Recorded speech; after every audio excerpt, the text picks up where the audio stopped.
Welcome, today I am with Huawei Nova 8i and I will show you the loudest speaker level of this smartphone.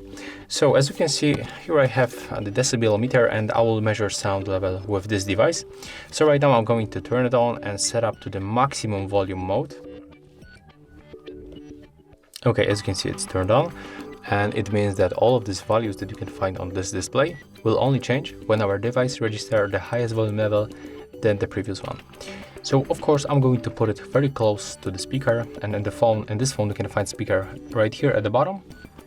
So I'm gonna to put it like that, and of course I'm going to set the highest quality, and we always all time in this kind of the video will play the same sound and at the highest volume level. So let's turn the highest volume level, and let me just check her out. There's the ringtone. Okay, here I can adjust the media level. So right now we can just simply start. Let me just reset the volume, turn it on one more time, and let's start right now.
So as you can see, Huawei Nova 8i reached 111.2 decibels, and that's all. So if you find this video helpful, remember to leave a like, comment and subscribe.